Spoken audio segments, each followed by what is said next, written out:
Bismillahirrahmanirrahim. Assalamualaikum warahmatullahi wabarakatuh.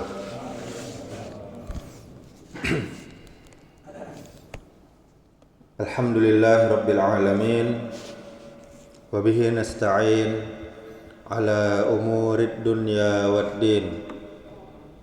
Asyhadu an la ilaha illallah wahdahu la syarika lah.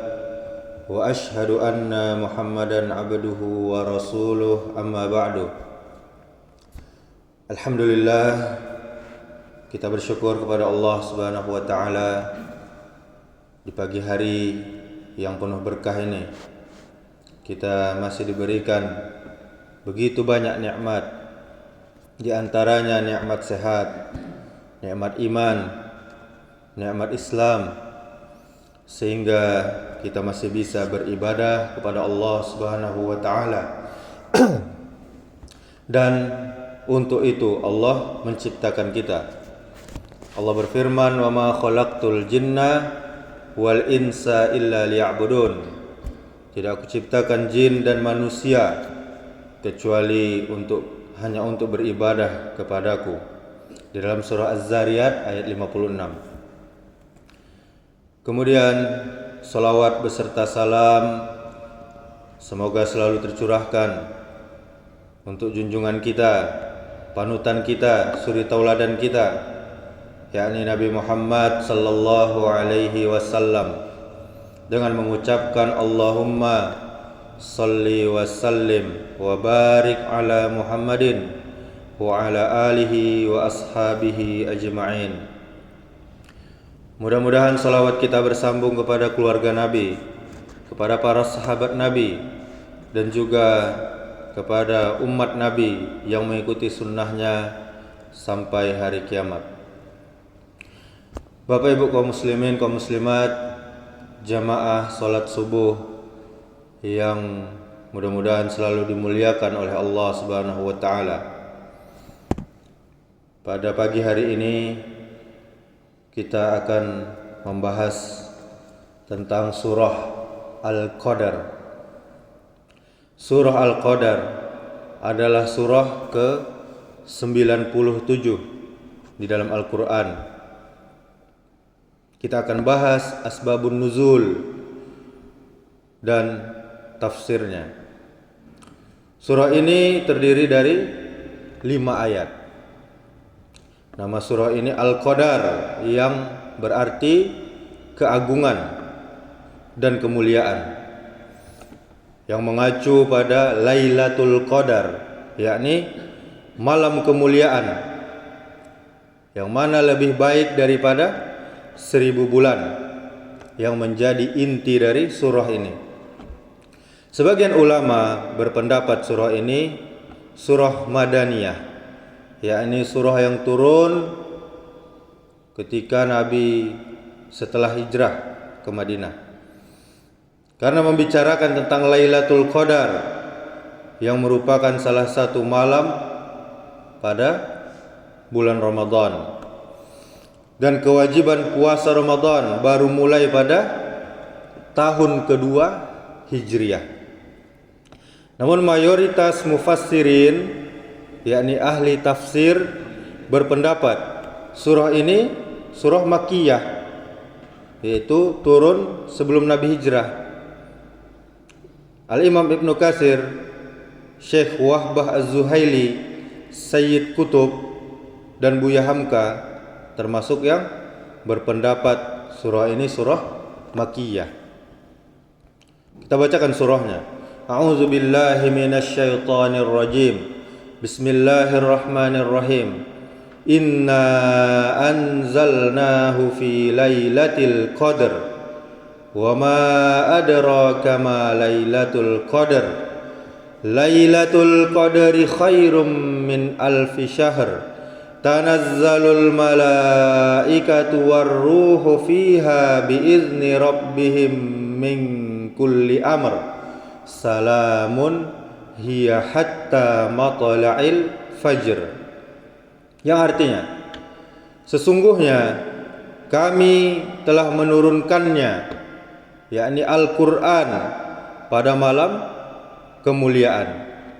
Dan tahukah kamu apakah malam kemuliaan itu? Malam kemuliaan itu lebih baik daripada 1000 bulan. Pada malam tersebut turun malaikat-malaikat dan malaikat Jibril dengan izin Tuhannya untuk mengatur segala urusan. Malam itu penuh kesejahteraan sampai terbit fajar. Kemudian asbabun nuzulnya. Mayoritas para ahli tafsir berpendapat surah Al-Qadar adalah surah Makkiyah tadi, seperti yang kita katakan. Dan sebagiannya lagi berpendapat surah Madaniyah. Dari urutan turunnya, surah ini urutan ke-24 atau ke-25, yakni sesudah surah Abasa atau sebelum surah Asy-Syams. Asy-Syaikh Wahbah Az-Zuhaili di dalam tafsirnya, Tafsir Al-Munir, menjelaskan ada 3 pendapat mengenai asbabun nuzul surah ini. Namun satu pendapat tertolak, sehingga tinggal 2 pendapat yang bisa kita jadikan rujukan. Yang pertama, yakni Imam Tirmizi meriwayatkan dari Hasan bin Ali bahwa Lailatul Qadar lebih baik dari 1000 bulan. Turunnya surah tersebut karena perbuatan buruk dari Bani Umayyah kepada sahabat yang mulia Ali bin Abi Thalib selama 1000 bulan. Namun pendapat ini tertolak sebab surah ini turun jauh sebelum terjadinya perselisihan Ali dan Muawiyah. Dan masa daulah Bani Umayyah berlangsung selama 92 tahun, bukan 1000 bulan, yakni 83 tahun. Kemudian pendapat yang kedua, Ibnu Abi Hatim dan Al-Wahidi, mereka meriwayatkan dari Mujahid bahwa Rasulullah sallallahu alaihi wasallam pernah menyebutkan seorang laki-laki dari Bani Israel yang berjihad di jalan Allah selama 1000 bulan. Kaum muslimin sangat takjub melihat hal itu. Lalu Allah Subhanahu wa taala menurunkan surah Al-Qadar bahwa Lailatul Qadar lebih baik dari 1000 bulan jihadnya Bani Israel. Kemudian pendapat ketiga, Ibnu Jarir meriwayatkan dari Mujahid, dia berkata, dulu di kalangan Bani Israel ada seorang laki-laki yang sholat malam hingga waktu subuh. Dia juga berjihad memerangi musuh di waktu siang hingga menjelang malam. Dia melakukan itu selama 1000 bulan. Lalu Allah menurunkan surah Al-Qadar ini, menjelaskan bahwa Lailatul Qadar lebih baik dari 1000 bulan amalnya tersebut. Bapak Ibu jamaah salat subuh yang dimuliakan Allah Subhanahu wa taala. Tafsir surah Al-Qadar ini kita sarikan dari tafsir Ibnu Katsir, tafsir Fi Zilalil Quran, tafsir Al-Azhar, tafsir Al-Munir. Dia bukan tafsir baru, melainkan ringkasan atau kompilasi dari tafsir-tafsir tersebut. Dan juga ditambah dengan referensi lain seperti Awal Marrah At-Tadabbar Al-Quran. Pada ayat 1, Inna anzalnahu fi lailatul qadar. Sesungguhnya kami telah menurunkannya, yakni Al-Quran, pada malam kemuliaan. Al-Imam Ibnu Katsir menjelaskan, Allah menurunkan Al-Quran yakni pada malam Lailatul Qadar, malam yang penuh berkah, sebuah malam pada bulan Ramadan. Sebagaimana firman-Nya, Inna anzalnahu fi lailatin mubarakah.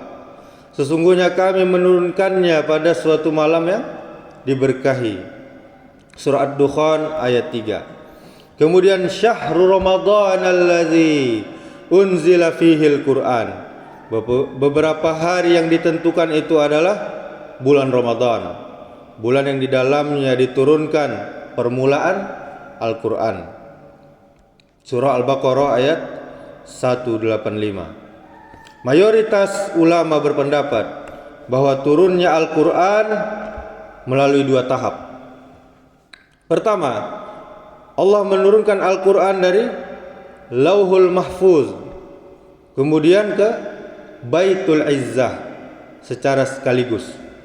Kemudian pendapat kedua, Allah menurunkan Al-Qur'an dari Baitul Izzah kepada Rasulullah sallallahu alaihi wasallam secara berangsur-angsur selama 22 tahun.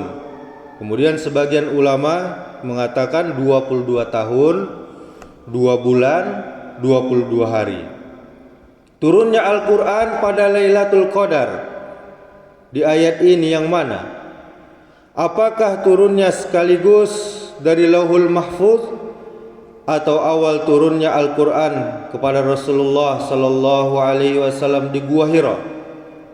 Ayat ini menggunakan kata anzala yang umumnya berarti turun sekaligus. Bentuk lainnya adalah nazzala yang umumnya menunjukkan arti turun sedikit demi sedikit atau berangsur-angsur. Sehingga ayat ini menunjukkan Al-Qur'an diturunkan secara sekaligus dari Lauhul Mahfuz ke Baitul Izzah pada malam Lailatul Qadar, yang menurut mayoritas ulama terjadi pada malam ganjil pada 10 hari terakhir pada bulan Ramadan, sebagaimana sabda Rasulullah sallallahu alaihi wasallam, inni uritu lailatal qadri wa inni nussituha wa innaha fil ashril awakhirihi fi witri. Sungguh aku diperlihatkan Lailatul Qadar, kemudian aku dilupakan oleh Allah. Maka carilah dia, yakni Lailatul Qadar, di 10 malam terakhir pada malam-malam ganjil.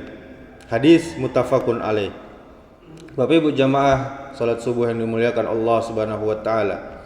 Kemudian Syekh Manna Al-Qattan menjelaskan dua pendapat tentang turunnya Al-Qur'an, yakni nuzul Qur'an di dalam surah Al-Qadar ini. Apa pendapat pertama? Pendapat pertama menyatakan bahwa nuzul Qur'an adalah turunnya Al-Qur'an secara sekaligus dari Lauhul Mahfuz ke Baitul Izzah di langit dunia. Pelopornya adalah sahabat Ibnu Abbas radhiyallahu anhu. Kemudian pendapat kedua menyatakan ayat ini menerangkan tentang permulaan turunnya Al-Qur'an kepada Rasulullah sallallahu alaihi wasallam.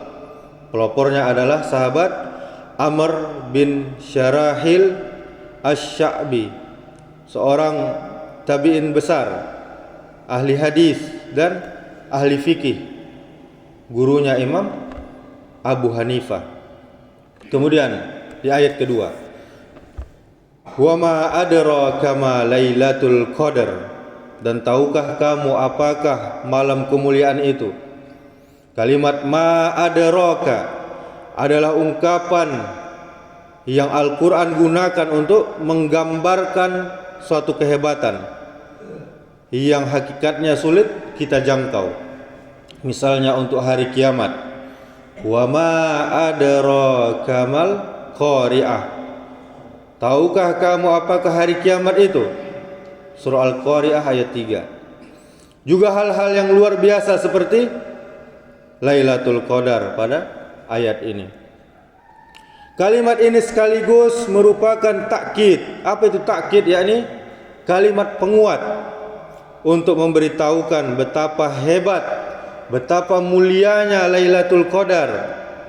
Ada 4 pendapat ulama mengenai makna Al-Qadar pada ayat ini. Pertama yaitu penetapan. Lailatul Qadar adalah malam penetapan Allah atas perjalanan makhluk selama setahun. Ulama yang berpendapat seperti ini adalah berdalil dengan surah Ad-Dukhan ayat 3 sampai 4. Pendapat kedua, pengaturan. Al-Qadar maknanya pengaturan. Pada Lailatul Qadar Allah Subhanahu wa taala mengatur khittah atau strategi bagi Rasulullah sallallahu alaihi wasallam untuk mengajak manusia pada kebajikan. Pendapat ketiga, Al-Qadar artinya kemuliaan. Allah menurunkan Al-Quran pada malam yang mulia.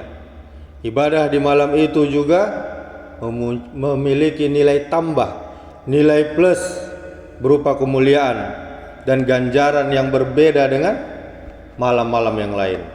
Pendapat keempat, Al-Qadar maknanya sempit, yakni pada malam itu turun begitu banyak malaikat sehingga bumi menjadi penuh seperti sempit.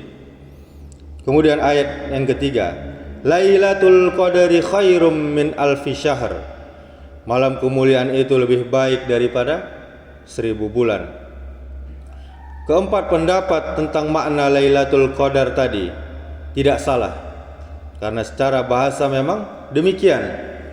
Namun secara khusus inilah jawaban pertama atas pertanyaan di ayat sebelumnya. Lailatul Qadar adalah malam yang lebih baik dari 1000 bulan. Dari dua riwayat tentang asbabun nuzul surah Al-Qadar tadi, Lailatul Qadar lebih baik dari 1000 bulan beribadah di waktu lain yang tidak ada Lailatul Qadar di dalamnya. Amalan di malam Lailatul Qadar lebih baik daripada melakukan hal yang sama dalam 1000 bulan, kata Al-Imam Mujahid.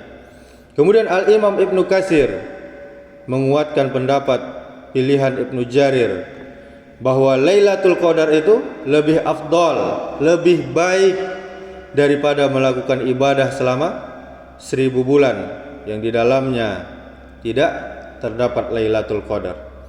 Kemudian ayat keempat, Tanazzalul malaikatu warruhu fiha biizni rabbihim min kulli amr. Pada malam itu turun malaikat-malaikat dan malaikat Jibril dengan izin Rabb-nya untuk mengatur segala urusan. Penjelasannya, yaitu banyak malaikat yang turun di malam kemuliaan ini. Karena apa Bapak Ibu? Karena berkahnya yang begitu berlimpah, yang begitu banyak, kata Imam Ibnu Katsir di dalam tafsirnya. Dan para malaikat turun bersamaan dengan turunnya berkah Allah dan rahmat dari Allah Subhanahu wa taala. Sebagaimana mereka pun turun ketika Al-Quran dibacakan, mengelilingi halakoh-halakoh zikir, serta meletakkan sayap mereka menaungi orang-orang yang menuntut ilmu dengan benar, karena malaikat menghormati orang yang belajar agama seperti kita saat ini. Kemudian kata tanazzalu berasal dari tatanazzalu, yang salah satu ta dihapus untuk mengisyaratkan kemudahan, kegampangan dan kecepatan turunnya, sekaligus memberikan isyarat ketersembunyian atau kesamaran makna turun tersebut. Al-Imam Ibnu Katsir menjelaskan ar-ruh pada ayat ini artinya malaikat Jibril menurut suatu pendapat, dan malaikat tertentu menurut pendapat yang lain. Kemudian kata min kulli amr menurut Al-Imam Qatadah adalah semua urusan ditetapkan di dalamnya, dan semua ajal serta rezeki ditakdirkan pada malam Lailatul Qadar. Sebagaimana firman Allah, fiha yufraku kullu amrin hakim. Pada malam tersebut dijelaskan segala urusan yang penuh hikmah. Surah Ad-Dukhan ayat 4. Kemudian ayat yang terakhir surah Al-Qadar, salamun hiya hatta matla'il fajr. Malam itu penuh kesejahteraan sampai terbit fajar, sampai subuh. Kata salam pada ayat ini maksudnya adalah penuh dengan keselamatan. Setan tidak mampu berbuat keburukan padanya atau melakukan gangguan pada malam Lailatul Qadar, kata Al-Imam Ibnu Katsir. Kemudian Asy-Sya'bi mengatakan maksudnya adalah salam malaikat di malam Lailatul Qadar kepada orang-orang yang ada di masjid sampai terbit fajar, sampai subuh. Di dalam Al-Quran kata salam terulang sebanyak 42 kali dengan berbagai maksud. Antara lain maksudnya adalah ucapan salam yang berfungsi sebagai doa, keadaan atau sifat sesuatu, menggambarkan sikap mencari selamat dan kedamaian. Sebagai sifat Allah Subhanahu wa taala jika maknanya doa. Ayat ini memberikan informasi kepada kita bahwa para malaikat mendoakan setiap orang yang mendapatkan malam Lailatul Qadar. Apabila maknanya keadaan, artinya malam tersebut penuh dengan kedamaian. Selain itu, penafsiran ayat ini juga berarti Lailatul Qadar berlangsung sampai subuh, sampai terbit fajar. Sehingga siapapun yang beribadah di malam itu, meskipun hanya sepertiga malam terakhir, di ujung-ujung atau di waktu sahur, atau sebentar saja, dia mendapatkan Lailatul Qadar. Tentu yang paling utama jika menghidupkan seluruh malam dari maghrib sampai subuh, yaitu dengan cara beriktikaf, berada di dalam masjid. Bapak Ibu jamaah yang dimuliakan Allah Subhanahu wa taala. Penutup tafsir surah Al-Qadar ini, Sayyid Qutb menyebutkan surah ini sebagai nas, sebagai dalil yang membicarakan Lailatul Qadar dengan berbinar dan bersinar. Itulah malam yang agung, yang mulia, yang bumi tidak pernah menyaksikan malam yang seperti itu dalam keagungan, dalam petunjuk dan dampaknya terhadap kehidupan manusia. Pada penutup tafsir surah ini juga menegaskan bahwa manhaj, tata cara Islam di dalam tarbiyah, yakni pendidikan, selalu menghubungkan ibadah dengan hakikat-hakikat akidah di dalam hati kita. Juga menjadikan ibadah sebagai wasilah, sebagai perantara untuk menghidupkan dan menjelaskan hakikat-hakikat ini. Juga memantapkannya dalam bentuk yang hidup dan membangkitkan perasaan kita, bukan hanya berhenti pada batas-batas pemikiran. Kita bisa mendapatkan bagaimana Rasulullah sallallahu alaihi wasallam mengajarkan kita soal ini. Misalnya keutamaan Lailatul Qadar tadi. Sebagai penjelasan dalam ayat ini, Rasulullah sallallahu alaihi wasallam menjelaskan ia hanya bisa kita dapatkan dengan iman dan ikhlas. Demikianlah Bapak Ibu jamaah yang dimuliakan Allah Subhanahu wa taala. Surah Al-Qadar ini mulai dari terjemahannya, asbabun nuzulnya hingga tafsirnya. Semoga Allah Subhanahu wa taala memberikan kepada kita ilmu yang bermanfaat, iman dan takwa kepada kita. Amin ya rabbal alamin. Subhanakallahumma wa bihamdika asyhadu an la ilaha illa anta astaghfiruka wa atubu ilaik. Wassalamualaikum warahmatullahi wabarakatuh.